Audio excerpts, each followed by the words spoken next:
Tilsley. Thank you, Rob. Good afternoon. Welcome to the best seat in the house. I brought my minder along today just in case things cut up rough. Doesn't look too bad on 22 test caps, does he? Really Kevin, a former Widnes player, of course. If you could be out there this afternoon, which side would you like to be on?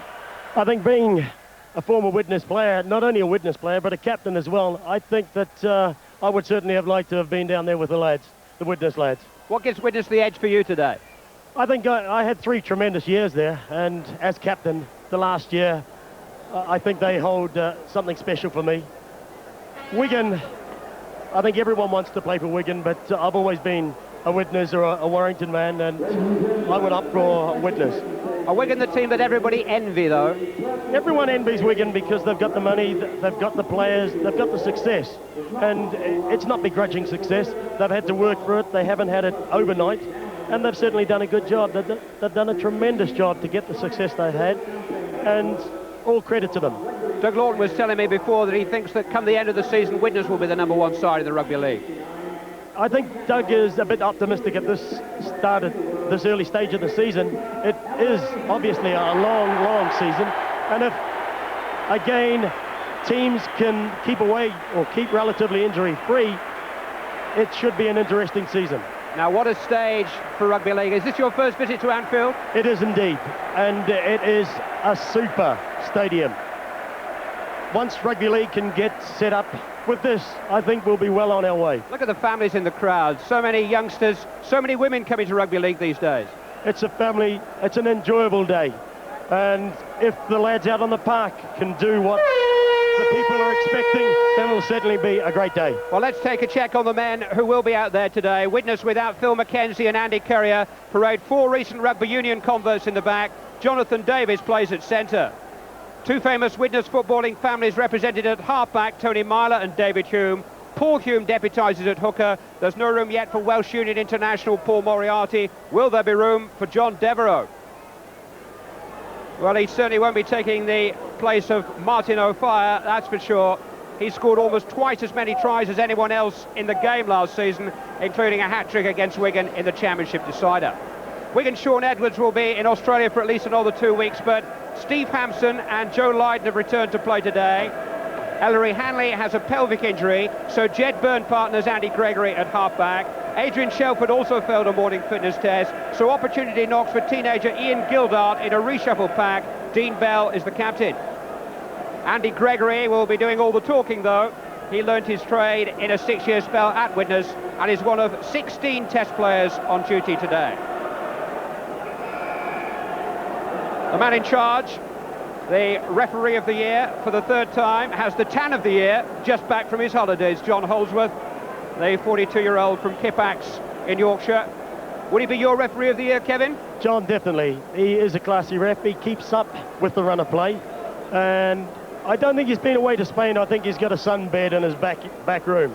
Have you had any arguments with him in the past? John, no. I've never argued with John. He set me off, and I've accepted it. Well, if you believe that, you'll believe anything this afternoon.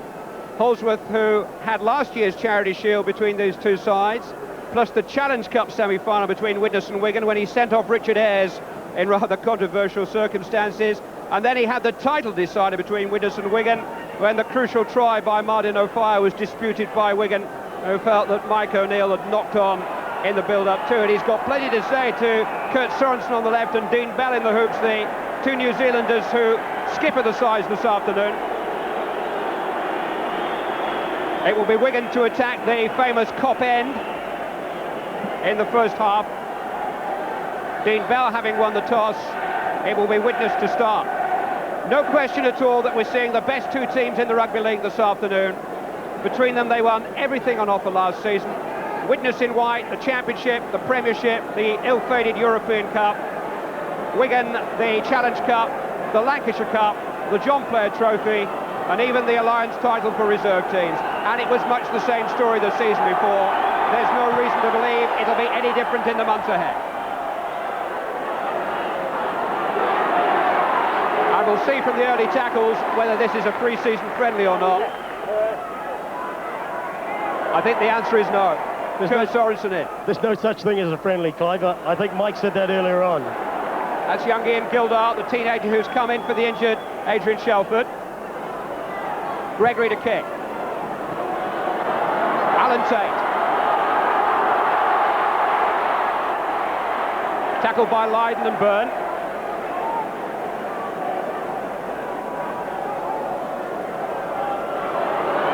O'Neill.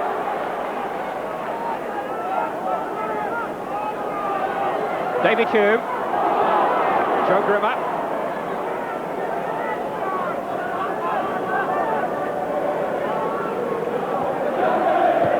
Hume kicking. Fire was there, but so too was Dean Bell. Tremendous kick. It's put Wigan right under pressure. So an early foothold for Widnes. And the first scrum. One of the most beautiful sights in sport, a rugby league scrum. Believe it or not, Clyde, they were supposed to have cleaned it up. This year, there are stringent scrum changes, and obviously Mr. Holsworth is sticking to the run of play. Well, that's the only way to clean them up. Either that or get rid of them.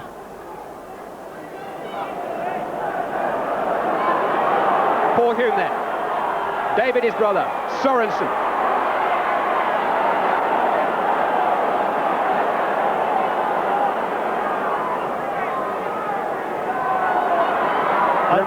I think, Clive, they're Widnes about to turn the ball back to the short side if they're able to play the ball correctly. Rivers lost his skull cap. Here's O'Neill. Yeah, the short side players coming up. Running ball. Sorensen couldn't gather. O'Fire can. Tackled well by Bell and by Iro. Hume. Here's Coloto. 5 tackles. Drop goal attempt, Alan Tate. Yes. Good early pressure from Widnes, and they had to take something home with them. It's better going into the 22, Clyde, and coming back with a point than coming back and having to turn the ball over. They worked well. They took the ball in, tried to put it into the corner. A bad pass or a low catch for Kurt Sorensen to pick up, but they capitalised on the one-pointer. Tate, who's got a battle ahead with his opposite number today, Steve Hampson, for the Great Britain fullback spot. Looking at Tate in the dressing room, Clive, he's looking real fierce. Here's a Mosi Coloto, who doesn't look too tame either. No, that's one thing he's not. It's red-blooded stuff. Richie Ayres.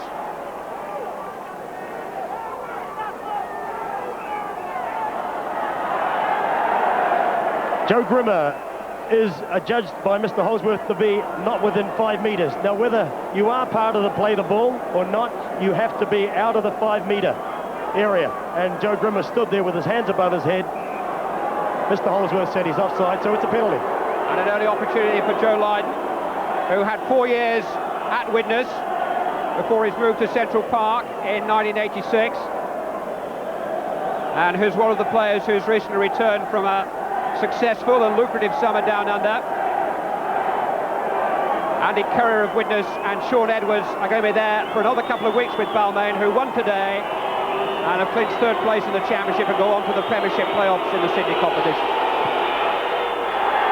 Good kick by Lydon. And Wigan lead by 2 points to 1. That was a costly penalty for Widnes, and when you have a good look at it, it's just laziness or being unsure of the rules of the game. No mistake from Lydon.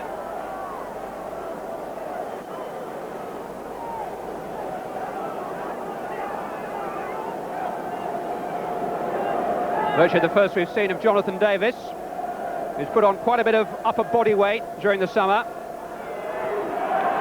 Hampson. Chance for Gildart to stretch his young legs. Good tackle though by Mosi Coloto. Dennis Betts.